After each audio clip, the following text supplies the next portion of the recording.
Welcome to Inspiring Nations with Sonja Keeve podcast show. Question: where do you draw your inspiration? Join us as we feature women across the globe with incredible stories of how they inspire nations every day. Now here is your host, Sonja Keeve. Well, hello, everyone, and welcome to another amazing edition of Inspiring Nations. I am your host, Sonja Keeve, and I am so excited to have another incredible guest here on my show. And let me tell you a little bit about her. Today we have the amazing Miss Loronda Giddens. She is the CEO and founder of Inner Peace Creations, LLC. She provides training and speaking services to an array of organizations. She brings words of inspiration to the workplace.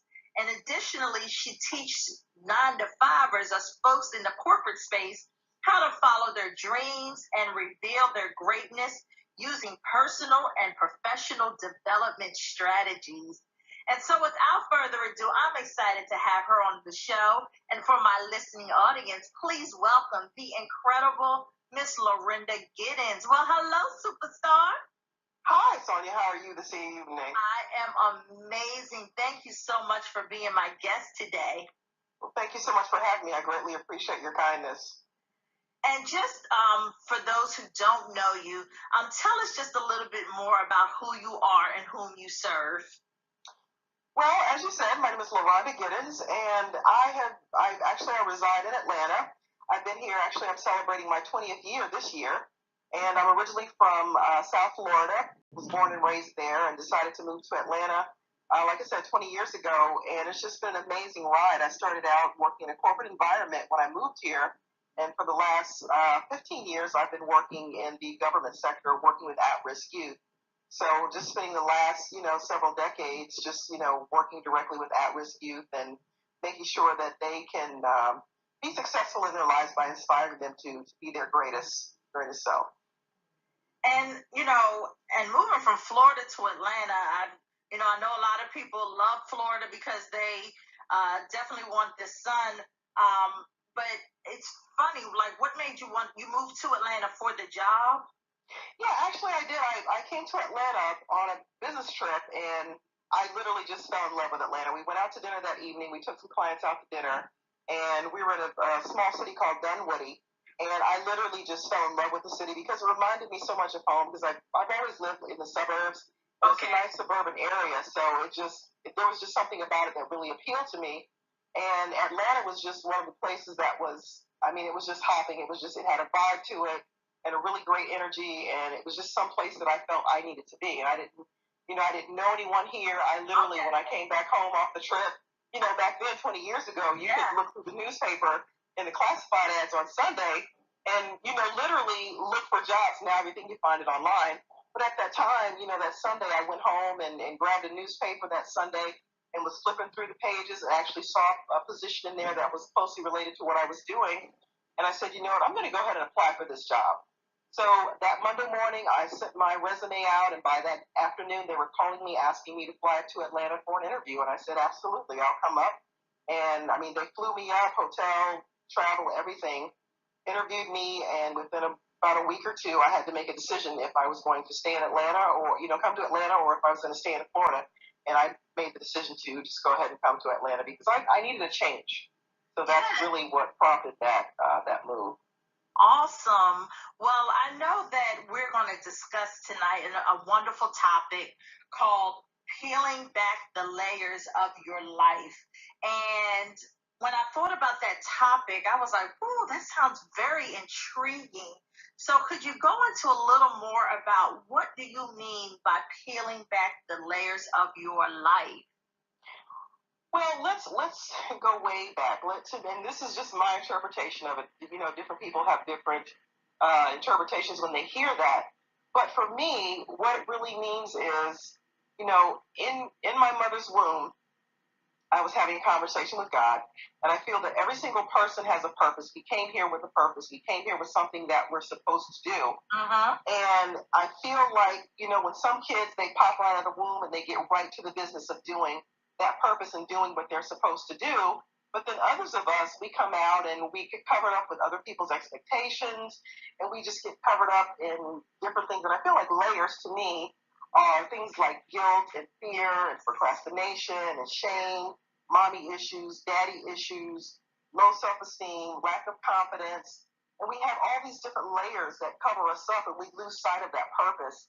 And I feel like as we, go through our journey in life, we get signs along the way kind of leading us back to that purpose of what was told to us in the womb. And we just ignore it because we know that if we take heed to that, we're going to have to take a different direction in life. We're going to have to take a different course in life. And sometimes we're so comfortable in being in the space that we are. We want change, but we don't know how to make that thing happen. Or we're afraid to. We've got all these different reasons why we don't pursue living our best life or living our dreams or living our purpose. And I feel like we're covered up in those layers, and we lose sight of what we're supposed to do. And I just feel like, when I was in my mother's womb, God had a conversation with me, and he told me, when you get to where you're going, I want you to do this specific thing. And I was like, it's like me, little baby having a conversation with God. And that's just something I envision so often.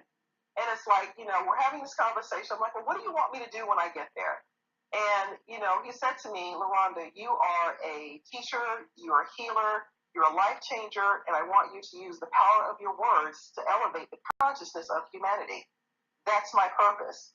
And it wasn't until 2013, 5 years ago, that I rediscovered what that purpose was. So all of this time, literally, I've been peeling those layers of fear and procrastination and self-doubt to get to what I'm supposed to be doing. And I tell you, when you really get to that point of understanding what your purpose is and why you came here, like your life literally just opens up. Yes, it opens up. Yes, it does. And I know for many of my listeners, they all have gone through these transitions. But it's funny, some people don't learn and understand what their purpose is until they go through challenging times. And so when you talk about this peeling of, removing the guilt and the procrastination and the fear, many people don't self-identify that as a layer that is hindering them. So how do you get folks to even take that first step of identifying what are those layers that hinder for you to identify your purpose? Well, for me, you're absolutely right. Sometimes something tragic has to happen in order for you to realize that, hey, there's something different I should be doing with my life. And for me, when I was in grad school in 2012, in my final year of graduate school, I was diagnosed with breast cancer. And that literally changed the trajectory of my life because, in high school, psychology was my high school sweetheart. And so here I am in my final year of graduate studies in forensic psychology. I'm diagnosed with breast cancer. So December 2012 was graduation date. And April of 2012, I was diagnosed with breast cancer. And immediately, my entire life just stopped. I was working 2 full-time jobs, and I was going, studying graduate studies. And my life completely stopped.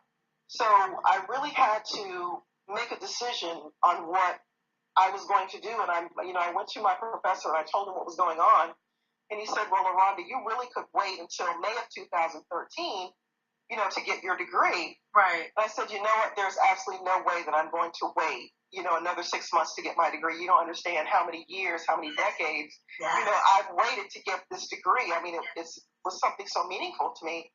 So I immediately started to push. So I had 4 major research papers I had to do. I had 2 presentations I had to present, and I had 2 major surgeries that I had to go through in order to get to graduation date. Yeah.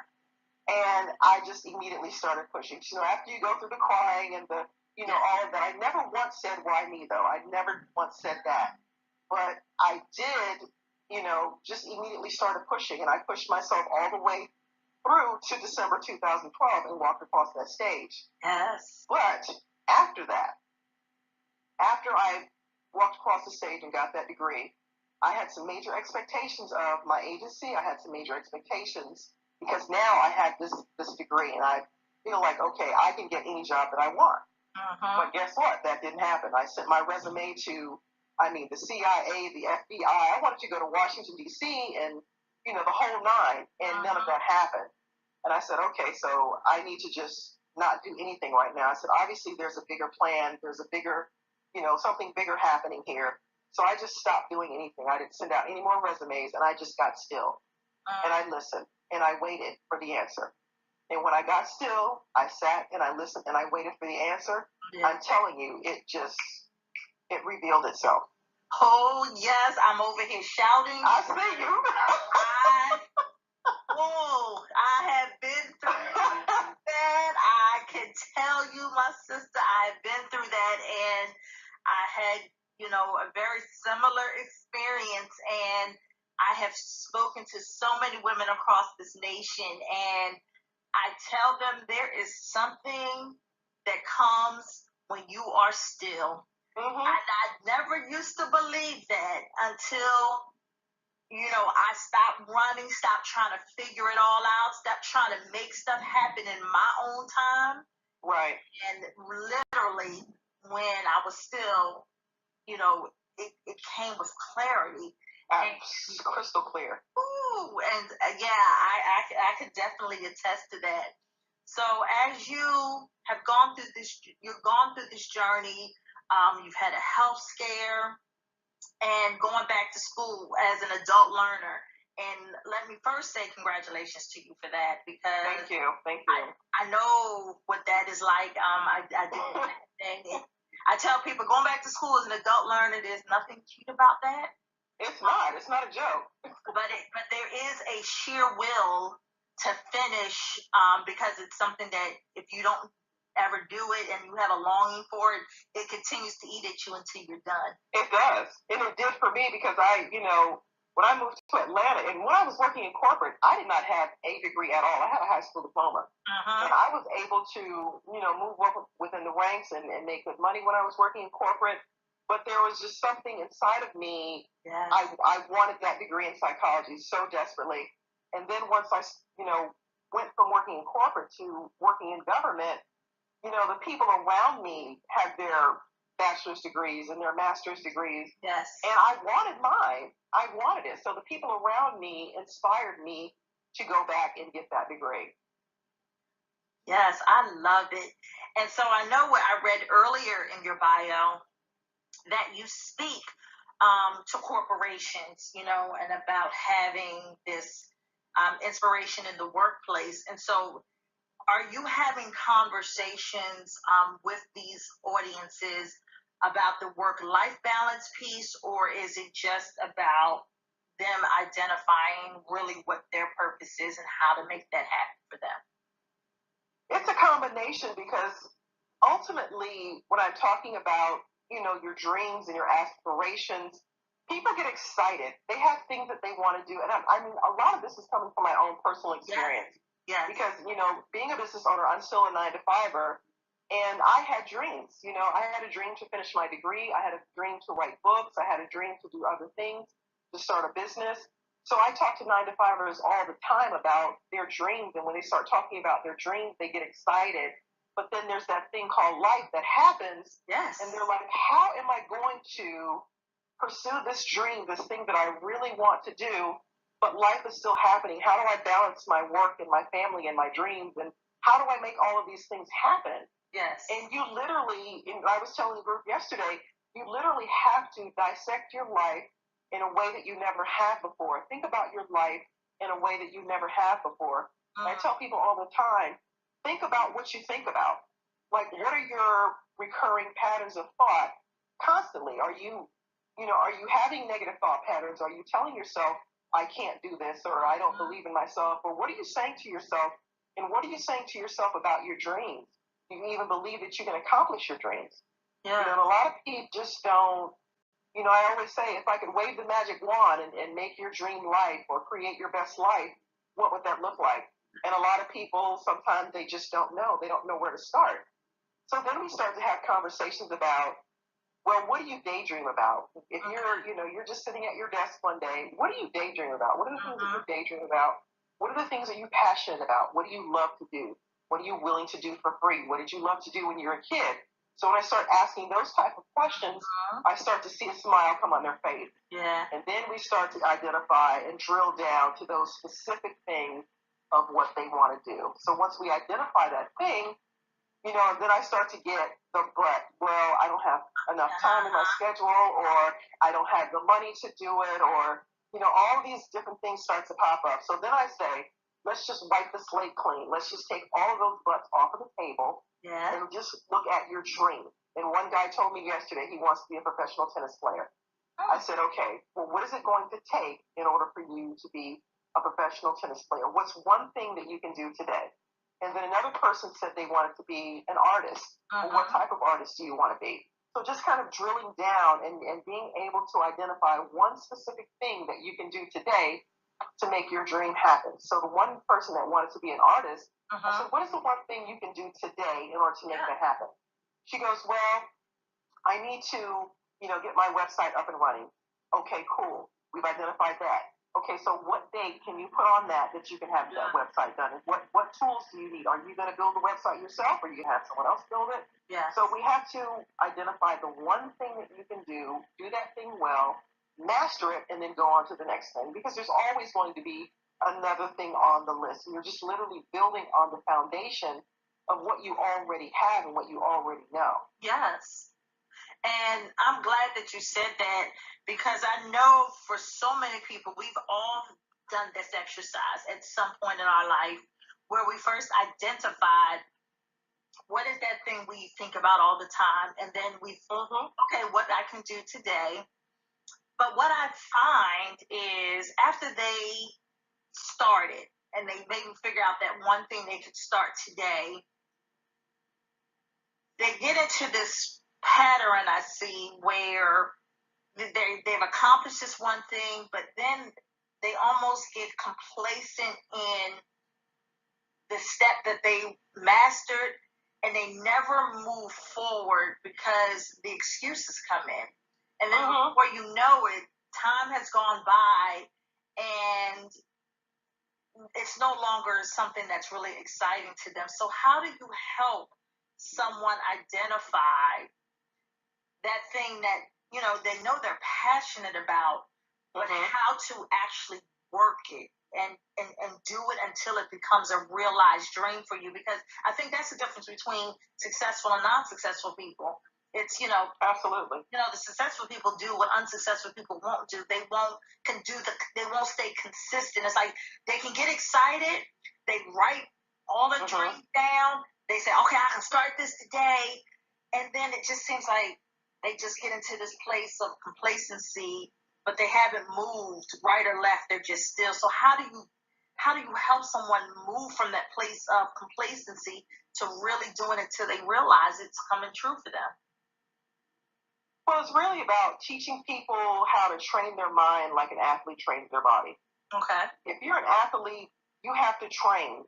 You have to train with what you know. I was just in a 2-day intensive 2 weeks ago with Trevor Ott, and Trevor Ott said, you have to train with what you know. If you don't train with what you know, then you're going to be complacent. So it's a constant motion of training yourself and training your mind, training your body, new habits, teaching yourself to practice, and learning how to do what successful people do. Training yourself with the skills to say, I've got to learn something new here. I've got to come out of my comfort zone and train myself how to be successful. Try different things. Try a new habit, whether it's, and I was giving them examples of, you need that inspiration daily. Every single day, I look to be inspired by something. And it could be something as simple as, seeing little kids smiling on my timeline. Those things inspire me, or seeing a puppy, or hearing someone on a TED Talk saying something inspirational. You have to feed yourself. If you don't feed yourself, you're going to be complacent. I mean, we're human beings. Life is happening, but you have to find ways of keeping yourself motivated, keeping yourself inspired to keep moving forward. So I give them tools, give them quotes that they can look at and read and look at, because that's how it happened for me. Constantly looking at quotes and finding ways to stay motivated and inspired it's something you have to practice. It's not just something okay, well, I've identified this dream. I've done the one thing. Okay, now I'm done. No, you keep going. Yes. You keep going. I love it. And I hope that my listeners, I hope you got that. It is constantly training and practicing until it manifests, because you can get into a place of complacency. So when you go back, you ever go back and, kind of do a pulse check with some of the folks that you've spoken to see what has been the outcomes? Oh, absolutely. And sometimes the outcome is they finish that one thing. And then sometimes the outcome is they've gone ahead and done the thing that they say they want to do. Like you at some point, you separate yourself from the people who are really doing what they say they're going to do because they're committed. So just giving people the tools and showing them how they can do this thing and how it works for me and how it works for someone else may be totally different. Yeah. So that's the point of having the conversation, to see where those strong points are, to see how people are able to move forward and process information. And you need a support system. I was telling a group yesterday, you guys need accountability partners. You need someone, the one girl that was doing the website, I turned to the girl that was sitting next to her. I said, you're going to be her accountability partner. She needs someone who's going to be hold her to fire to say, hey, did you get that website done? Or same thing with her. So you guys pair up and be each other accountability partners. Find support groups. I mean, for me, I have an amazing group of supporters in this Facebook group that I'm a part of. And I mean, these people are amazing. Yeah. So just being around other people who are doing the things that you want to do, or that are successful, or reporting out their wins, that gives you motivation. That inspires you to say, hey, Susan is doing such and such. Let me congratulate her. It makes you feel good to congratulate other people and to get that support back from them. So you need people around you who are going to be your supporters, and your family members and your friends may not be those people. They may be the people that look at you and say, you know what, that dream that you had sounds kind of crazy. I don't think you're going to be able to achieve that. You don't want to hear that kind of conversation. Yes. Those type of people, you have to tune them out, even if they're family or your friends. It doesn't matter. And I'm so glad you said accountability, because you need that. You need the inspiration. And when you are around like-minded individuals, it motivates you to want to move into the spaces that you want to be in. And like you've mentioned, Trevor Orr, how do you pronounce his last name? Trevor Ott. Okay, I had it right. OTTS, Trevor Ott. Yes, and that is an amazing brother. And watching, him grow, I mean, being in that space, it just elevates you to say, I can do what I said I want to do. And so that accountability, you need somebody who's going to put you to the fire to say, did you do what you say you would do? Because it's like, working out. I always think about, when we're ready to lose weight and we're ready to join the gym. And it's something about if you try to go by yourself, you're going to tell yourself, no, I'm not, I'll go tomorrow. But if you got a girlfriend calling you saying, hey, meet me at the gym, you're like, oh, now I got to go. Exactly. So now I can't let her down. So it's like, all right, let me put my shoes on. I'll be there. Exactly. I mean, you have to do that. You need that. And, the other to that, too, that's really important is you need mentors, and you also need to invest in yourself, invest in your business by going to conferences and, getting a one-on-one coach, or, enrolling in, whatever it is that you need to do in order to get to your next level of greatness in your business, and as well as personal. You need that education as well. So, I mean, it's not just one thing that you're doing. There's several things that you have to do, sometimes simultaneously, to kind of keep that forward motion happening. And so just as we're talking about peeling back the layers, as you are looking to get into these entrepreneur spaces, peeling back that layers is just what you just said. Find yourself, once you've identified, what you really are passionate about and want to really pursue, find yourself a mentor. That's one layer. Then start attending conferences so you can get the knowledge. Invest in yourself by investing in your business, whether that means, getting that coach, getting those classes, getting the education, and then continually working it, like you said, simultaneously. Absolutely. That will eventually get you to the place you said you wanted when they sat down with you and said, this is what I daydream about. Exactly. I love it. And networking is key also. Yes. And I mean, not just networking to be out there to say you're networking and shoving your business card in people's faces. No. We're talking building relationships and being strategic about the places where you network. Absolutely. And I hope you heard that. Being strategic, not just going to a conference just because, but is it really aligning to the goals that you have set for yourself?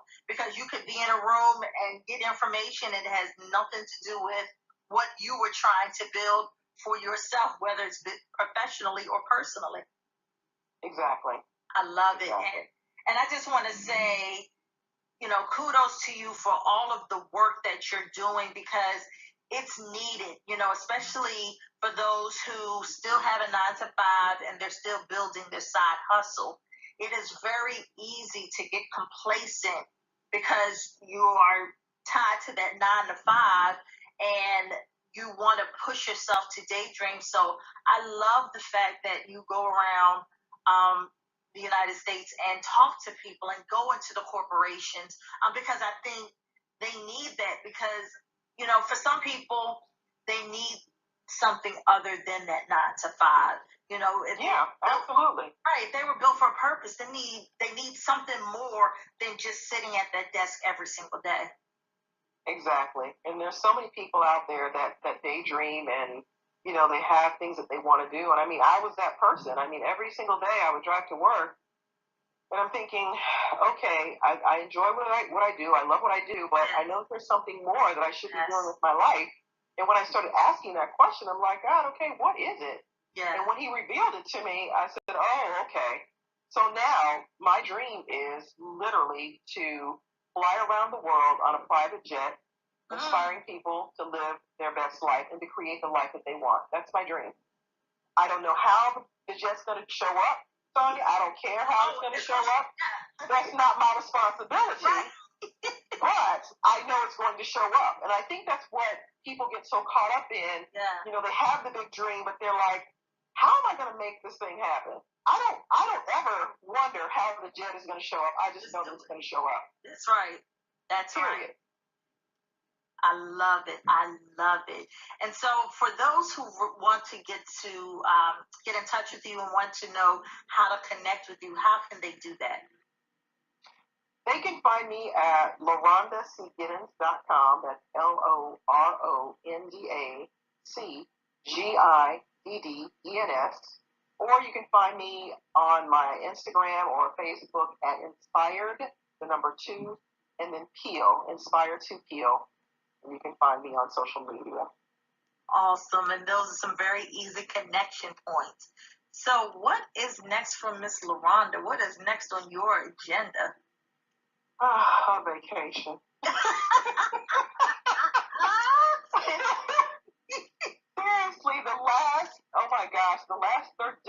30 days alone, I've done a video shoot for a new women's empowerment brand called Womanly Shit. And we did a video shoot, photo shoot. I've done podcasts and TV and radio just in the last 30 days. So a vacation is what's coming next. And let me tell you, having a vacation, we need that, because sometimes you definitely need to just have a moment of rest. Absolutely. Yeah. Well, before I let you go, I just have a couple of questions that I want to ask you. I always do this with all of my guests. I'm going to give you 3 words, and I want you to tell me the first thing that comes to mind when you hear it. Okay. The first word is faith. God. Love. Complicated. I was watching Love Is last night on TV with Oprah, and I just... Oh, yes. Love is so complex. Yes. And And the last word is inspiration. Inspiration. Me, Loronda C. Giddens.